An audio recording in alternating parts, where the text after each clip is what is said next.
to whoever's here. So who is here? I know I have Jenny. I know I have Joanne. Excellent. Karine. Leanne. Good morning. I am super happy to see you here. 1, 2, 3, 4. We're missing one. Someone else is here. So make a little comment. Let me know.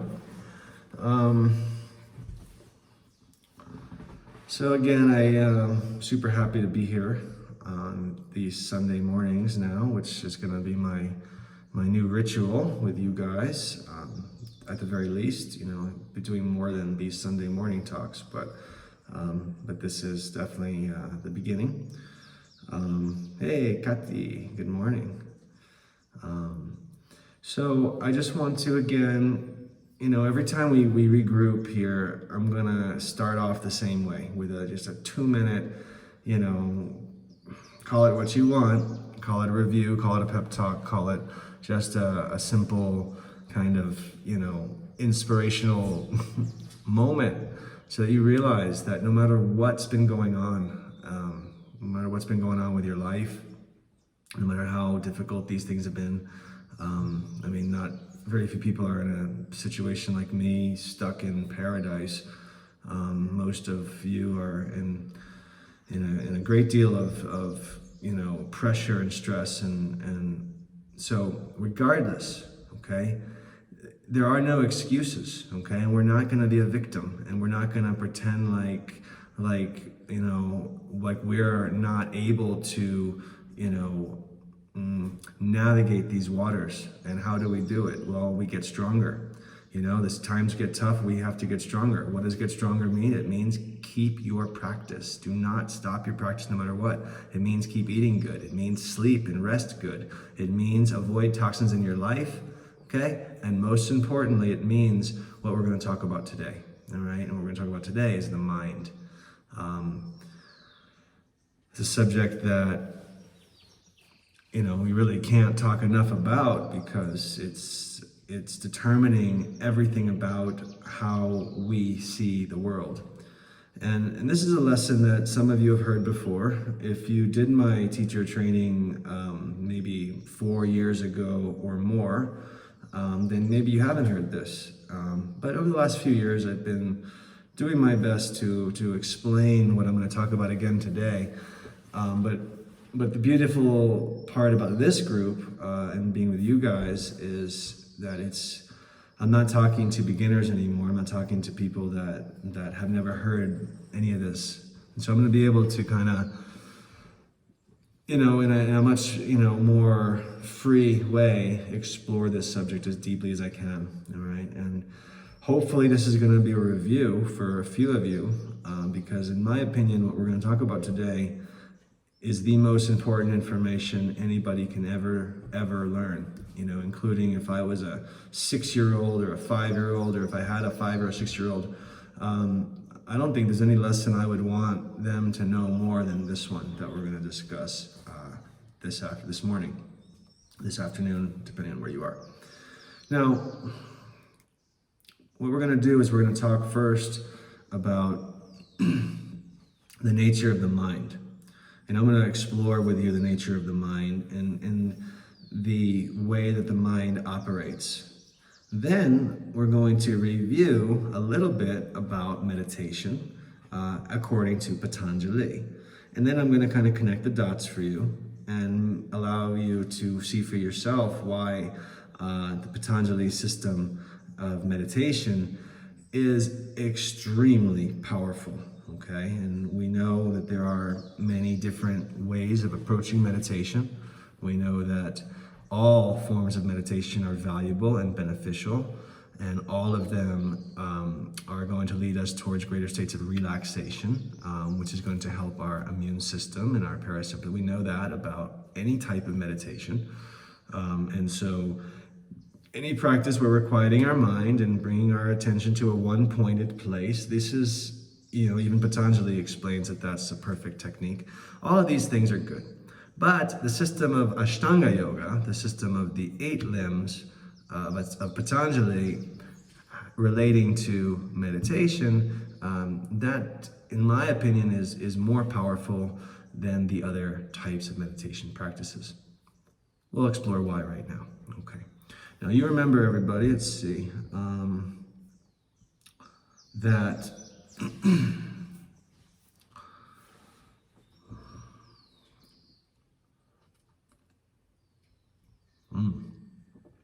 grapes, oranges, bananas. All right, so let's talk about the mind. Now, as I said last week, and you remember hopefully, that the nature of the Ashtanga yoga system, okay, and the nature of Patanjali's yoga is that there's two important words that kind of get mistranslated. And one of those words is Pratyahara, and the other word is dhyana. Those are the kind of, and I say mistranslated, I mean not translated very precisely, all right? So when we appreciate that those two words are not being appreciated very well by most teachers, and then we relate that to what I'm going to talk about right now, then hopefully you're going to really see the science behind this system. And that's the goal today, all right? So let's get to it. My intention is really to make these talks not too much longer than 20 minutes. I know people's, attention spans are limited. So that's the goal. And then, of course, I do always want to hear your questions, especially about this stuff. All right.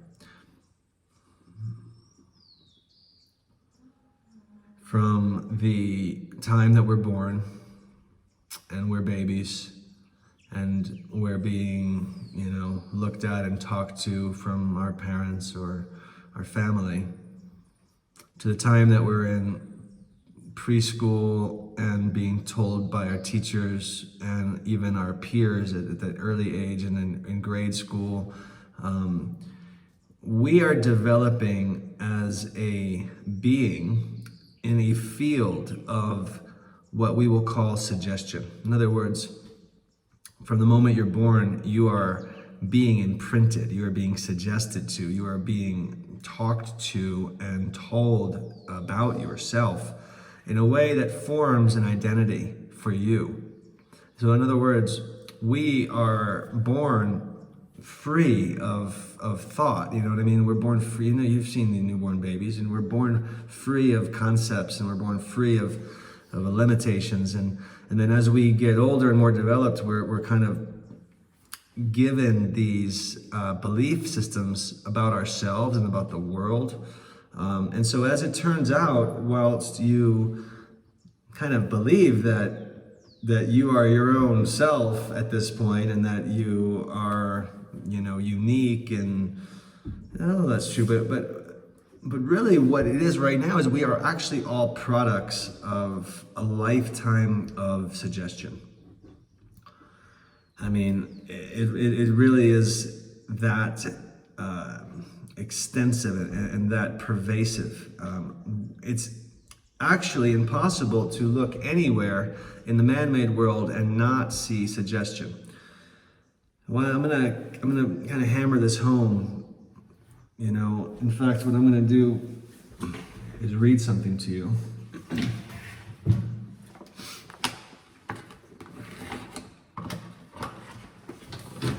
I want to read this to you because I really want you to understand this word. This is this book, everybody. I really recommend it. Those who did the Hatha Yoga training with me have seen this book, of course. But just here with me just for one moment, I'm going to just read this real briefly. I don't want you to take my word for this. All right?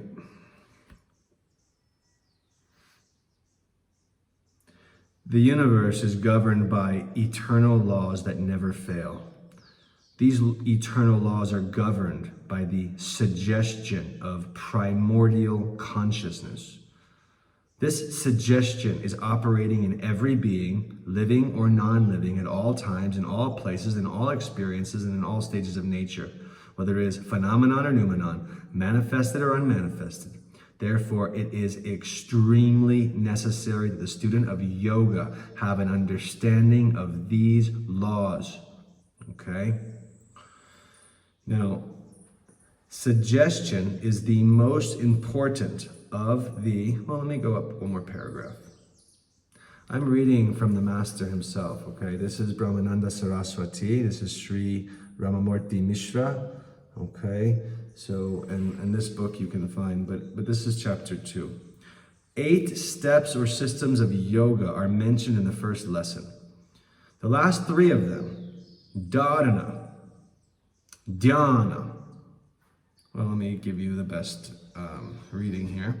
Dharana, fixation of the mind in a particular place, outside or inside the body. Dhyana, suggestion. And samadhi, development of willpower and intuition, are vitally needed for the attainment of supreme consciousness. Therefore, these 3 are called the internal instrument of consciousness, also called samyama, everybody, as you may know that word. And the first 5 are called the external instrument. When one has obtained the form of supreme consciousness, these 3 too become secondary to consciousness. Now, this is the last thing I'm going to read, and then I'm just going to continue on with my discussion, but I like to read sometimes. Suggestion is the most important of these 3. Suggestion is the underlying and fundamental cause of all mental phenomena and is the powerful instrument of samadhi. I'm going to read that again. Suggestion is the underlying and fundamental cause of all mental phenomenon and is the powerful instrument of samadhi. The whole universe is nothing but suggestion. The world lives by it. The greatest power of nature is the power of suggestion. Okay? We are constantly moving every moment by our suggestion. First we think, then we do. First we plan, then we accomplish. You don't do anything that you haven't suggested to yourself to do it first. Okay? Now, let's take this back just a minute. You see, the mind, people want to always divide it into the subconscious and the conscious mind, but there is only one mind. And yes, some aspect of it is operating in a plane that you can perceive and you can detect and you can be aware of. And the vast majority, 99% of it is all brain activity that's happening underneath your ability to detect it. And so for this reason, people want to draw a line and then say that you have a subconscious mind and you have a conscious mind and then create some sort of, I don't know, dichotomy or duality. But I like to use the metaphor for you of the iceberg, okay? And I've used the metaphor of the iceberg. The iceberg, if a little bit of it is above the water and the vast majority is below the water. Just like a little bit of the mind is conscious and the vast majority of it is sub or unconscious. And then I simply ask the question, are there 2 icebergs? Or is there 1 iceberg? There's 1. So, what's above the water, below the water, the same iceberg, okay? And what's above consciousness and below consciousness, the same mind. All right, now let's first understand that. Now, what's going on? Well, we can use the word subconscious only for, convenience to discuss the aspect of the mind that you are not aware of. But it is aware of everything. It is recording everything. It is constantly, it's like an unblinking eye. This is why you can go to sleep at night and play a recording of a spiritual talk and wake up and experience the benefit of it. Because the subconscious mind is the same thing with yoga nidra. The subconscious mind is always listening. And this is the thing: the subconscious mind is always listening. Repeat. This is probably the most important thing you can appreciate. Now, because the subconscious mind, which is you, your mind, is always listening to you. and because it is a loyal servant to whatever you suggest to it. This is the reason why every single one of your thoughts is the most important thing. Now, you have been told many things about yourself. You have been defined by other people. We have all grown up in a field where everyone is suggesting to us about ourselves for their own reasons, for their own best interest. They want to tell us who we are. And that could be our parents, of course, and our friends, and our, but it's the nature of human interaction that we are constantly interested in absorbing the frequencies and the waves that are coming to us as suggestion, because everything is suggestion. Okay, remember, even the weather is suggestion. Okay, it's all coming in as an informing wave into the mind, and the mind is recording everything. Now, I constantly like to give the same example because it's a personal example, and I'll give it fast if you've heard it before, but I'd like to give it to you. Hey, Nicole, great to have you here. The example is how I was told as a child that I had a terrible voice by my sister, and so I grew up and I knew without a doubt that I have a terrible voice. And so anyone asked me to sing or something, I would say, no, I would never volunteer to sing. Because why? Because I have a terrible voice. Now, why do I know that? Because I was told that when I was 6, 7, 8, 9. And it just became my reality. And then it became what I tell myself. All right? Now, how many of us have situations like that where we have been limited or constrained or labeled in a way by other people, and then as a result, we believed it. And then we told it to ourselves. Now, as we tell it to ourselves, this is what I'm telling you. The subconscious part of your mind, it's always listening. You cannot afford to say certain things to yourself. You just can't afford to say things like, I always get distracted whenever this happens. Oh, really? People talk to me sometimes, and that'll be something, well, it's hard for me to have a conversation because I always get distracted whenever I do this. Man, and the first thing I say is, please don't speak like that. Don't speak in the present moment to yourself like that, because you are literally determining your reality. That's it. You have just made a statement of fact, and your subconscious mind has heard it, and that's it. Then that's it. Now it's reality, because you have declared it and now you have absorbed it. So we have to be very careful. Now, for fun, I drew up this list of self-limiting and self-defeating beliefs that maybe were given to us, or maybe we just assimilated them ourselves. So anytime you say the word "I can't" to start a sentence, okay? This is what you want to watch for. Start a sentence with the word "I can't"? No. How about start the sentence with the word "I have yet to be able to"? Or how about start a sentence with, up until now, I haven't yet accomplished. But the words "I can't," those words don't even exist. You understand? But if you use those words, you have to watch out, because they are literally, your reality is congealing around those words like a scaffolding that you are creating with your own suggestion. Oh, that's another good one. I can't, all right, the first part, because I'm not, ... I can't because I'm not, fill in the blanks. I mean, how many times have we said this to ourselves? Or we said this to someone else as a reason why we're not going to participate, and we're not going to engage. Oh, I can't because I'm not this.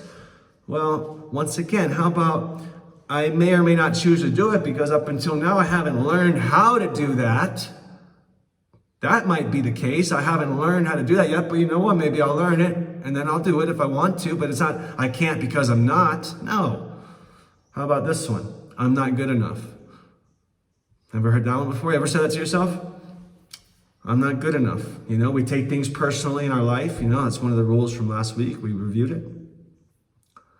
And then we start telling a story and we're not good enough. These suggestions, you have to identify, and this is why I'm kind of flushing them out for you a little bit, so that you can identify them. Once you identify them, then they're easy to transcend, right? Of course, awareness first. That's why awareness is the only skill that matters. It matters even more than change, because you can't change unless there is awareness. I will be judged if, or I will, you know, the mind is like, I would do that, but I'll be judged by other people. Yeah, you'll be judged by other people? Well, anyone who judges you for doing that which is in your intuition, and that was what makes you feel good, anyone who judges you, they have no business in your life. Only one judge, God. Only one judge, God.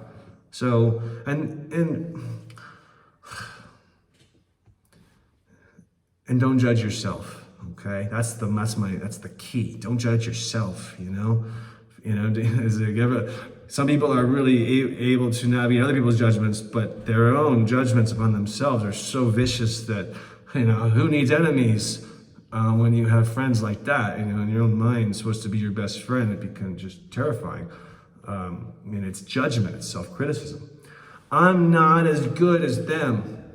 I'm not as good as them. That's why I can't do it. I'm not as good as them. I'm not as this as them. There's little things, okay?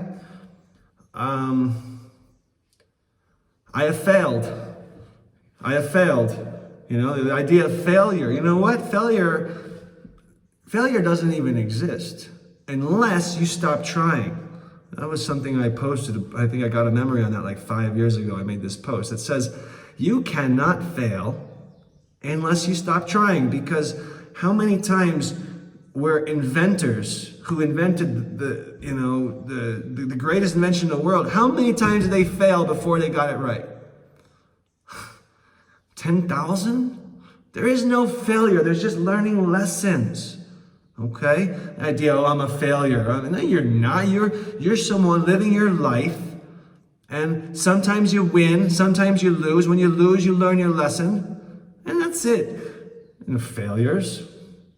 Okay? People saying to themselves, I'm an idiot, or these things. Okay, now I'm done identifying it anymore. I can never do this. That's another good one. I can never do that. You can never do what you never practice. How about that?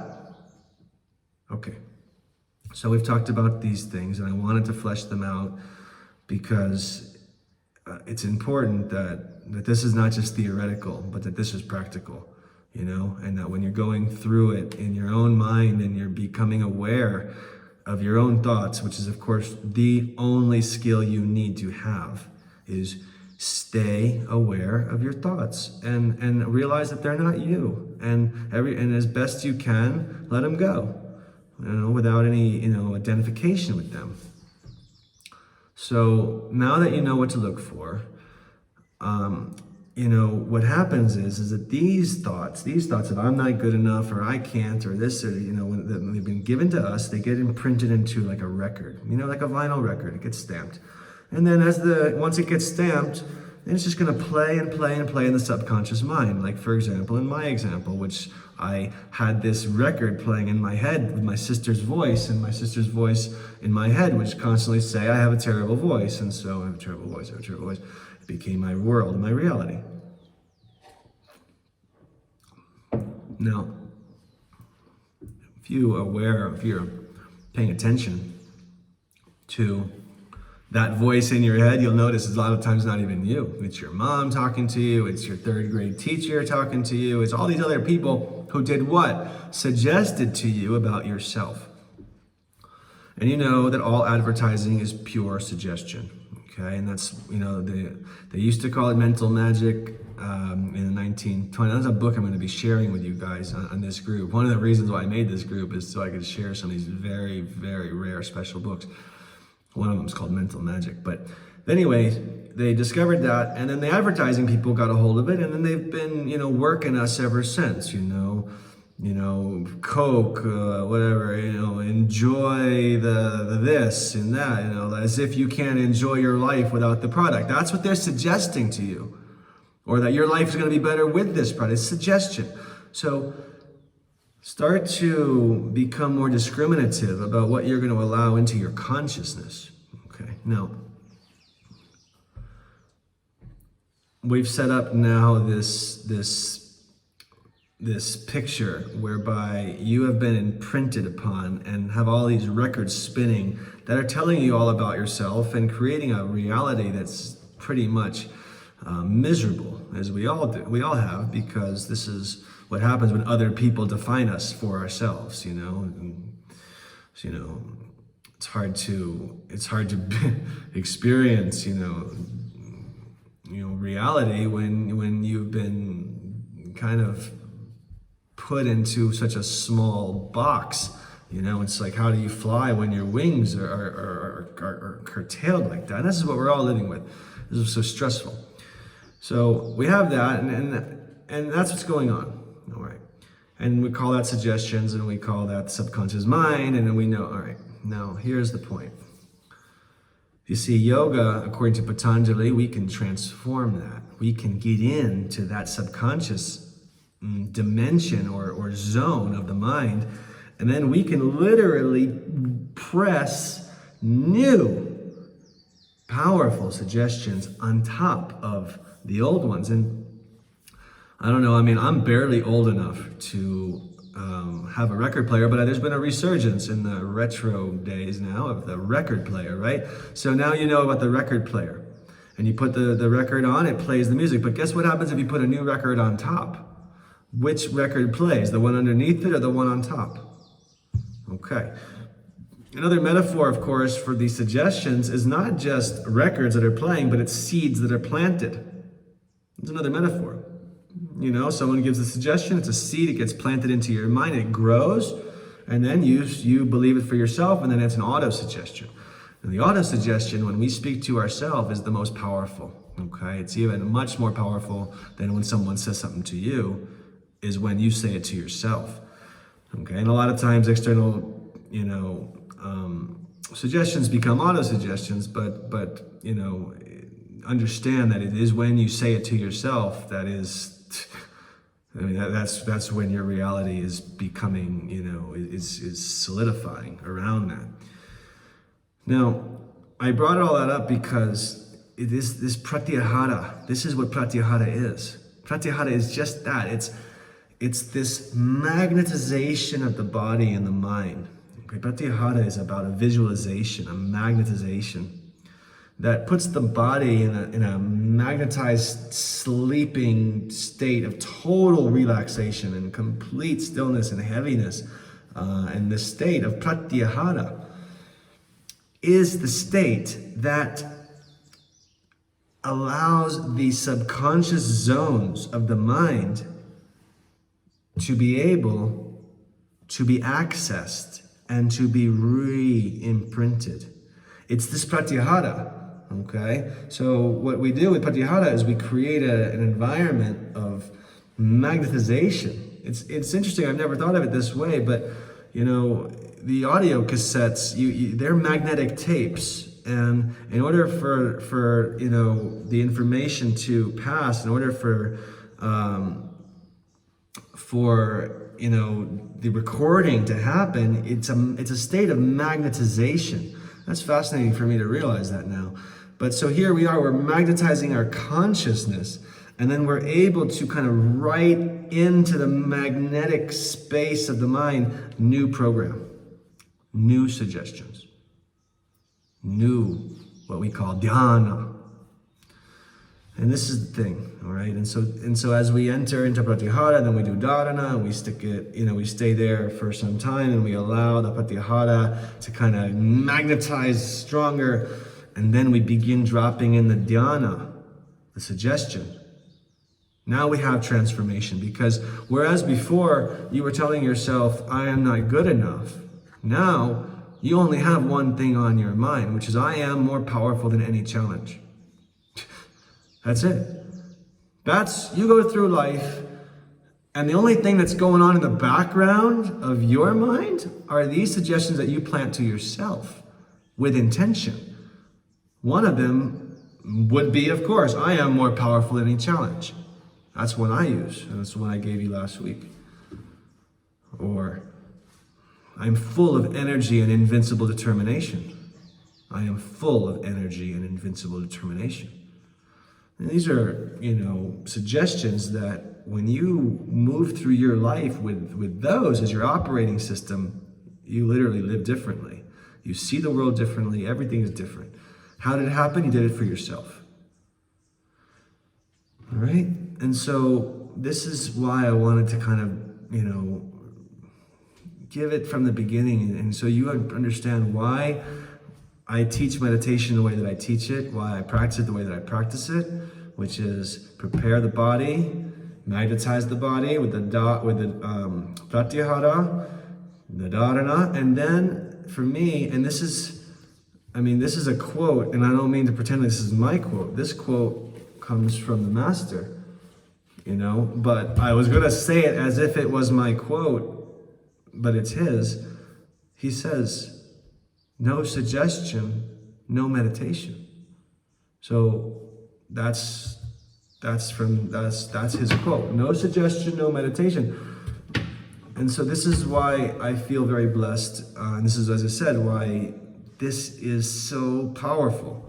Because do you want to live your life as a product, literally as a product, a production of other people's interests and their opinions and their beliefs and their, or do you want to go through your life with a software that is able to perceive reality and do so in a way where you are celebrating yourself and celebrating your gifts and celebrating your uniqueness, and that's the goal, okay?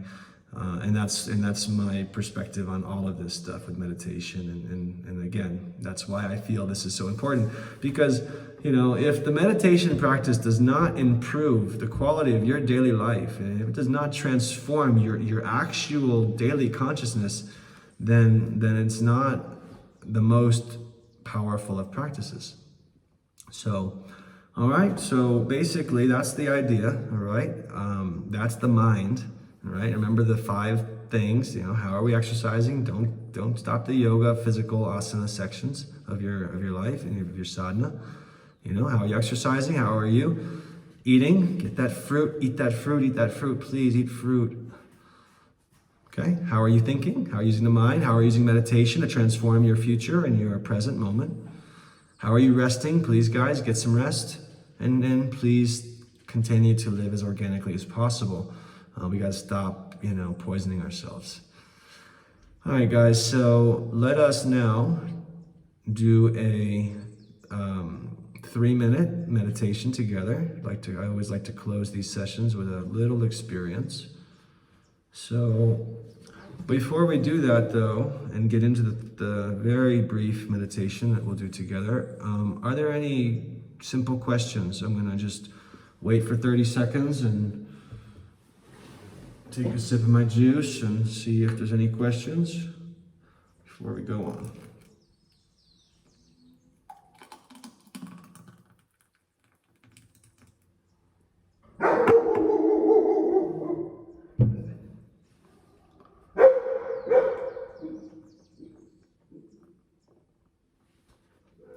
All right, no questions from the gallery out there?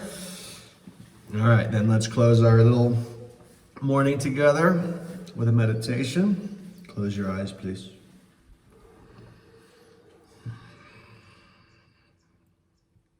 Relax your jaw, lift your heart.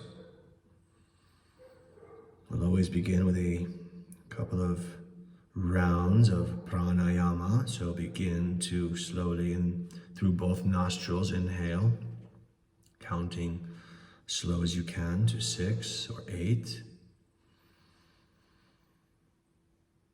At the top of the inhale, suspend the breath for 3 or 4. On your exhale, equal to your inhale, either 6 or 8. Count doesn't matter. You could always count slower or longer. And at the bottom of the exhale, also suspend for 3 or 4. So always just suspending half the length of the breath. So let's do that 2 more rounds. Inhale.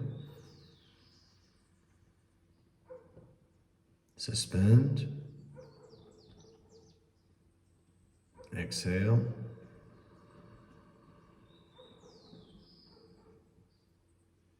Suspend.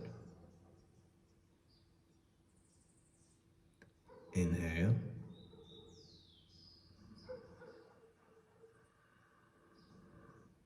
Suspend. Exhale.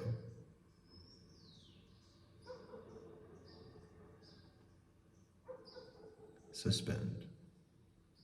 Good. Now we'll begin the Pratyahara. For the Pratyahara, begin to visualize that at the Agnya Chakra, at the third eye, there is an electromagnet. And begin to visualize that you are now turning on the electromagnet at the third eye. And as the electromagnet at the third eye is energized, it's beginning to magnetize the body. And begin to visualize the consciousness being attracted to the magnetization, or the magnetic pull towards the third eye. It feels and you see the consciousness withdrawing out of the legs, out of the pelvis, out of the torso, out of the arms, up through the nervous system, like a vacuum,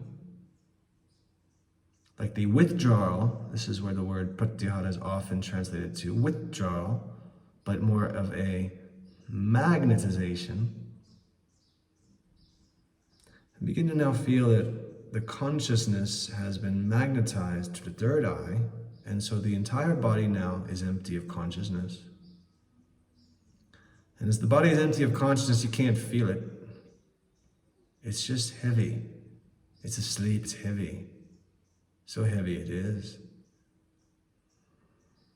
And third eye, magnetized. And this is the state of Pratyahara, also called the state of Yoga Nidra, where the body couldn't move even if you wanted it to, because it is magnetized by consciousness to third eye. And we'll stay fixed to the third eye for the dharana for a few moments. As the dharana proceeds, visualize the magnetics getting stronger. The pratyahara getting stronger.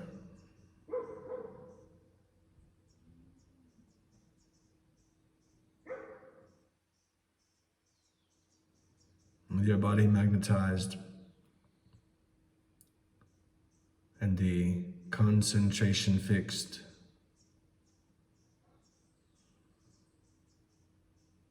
and the subconscious mind accessed,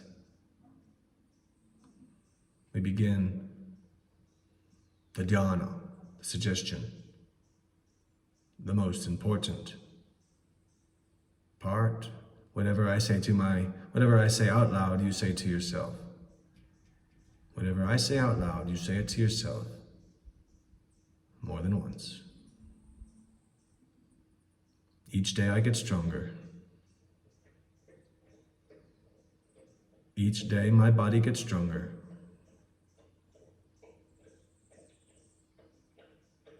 Each day I get healthier.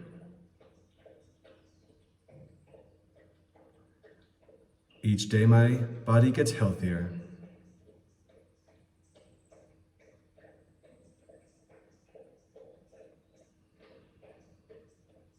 I am healing deeply and am free of disease. My body is healing deeply and is free of disease. I am not my body. I am more powerful than any challenge.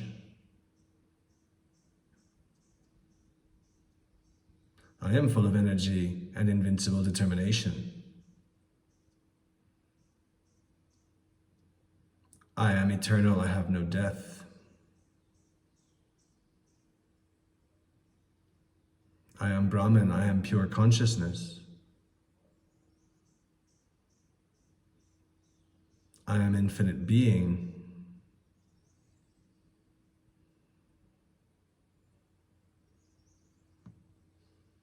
Now we begin samadhi experience, the suggestion that I am infinite being, I am that, I am, aham brahmasmi, I am. Experience, I am. Pure consciousness, samadhi.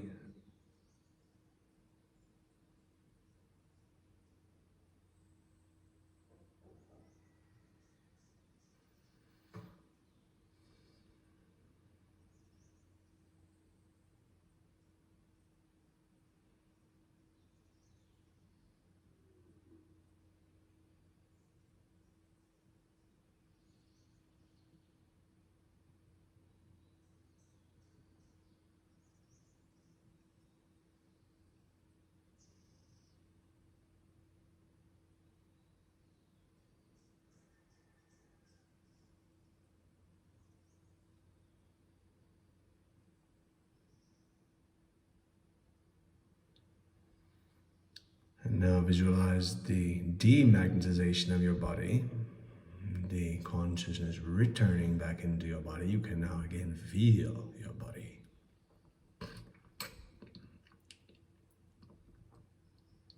Back into your body, bring your hands to your heart center. Visualize gratitude and visualize intention.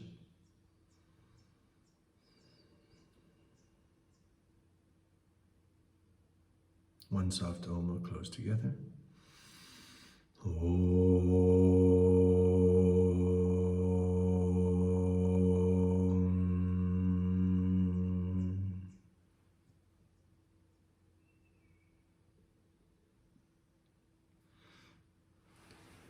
Namaste, everybody.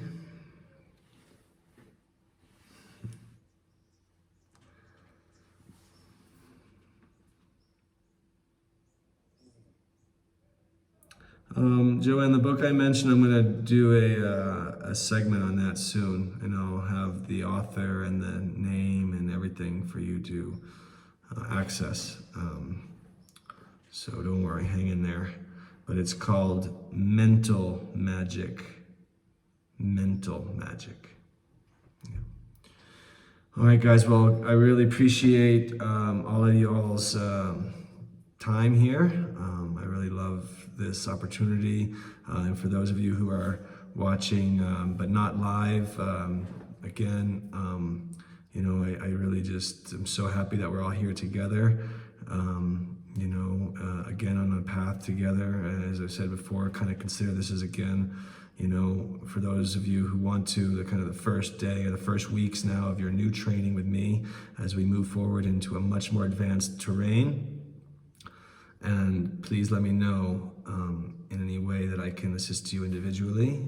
You just message me anytime, okay? If you'd like to, you know, send me a message of any other topics or anything or any other questions, and I can, of course, then the next week, you know, address your personal topics or your personal questions, okay? All my love, everyone. Namaste. Have a beautiful Sunday, and all the best. Appreciate your time today.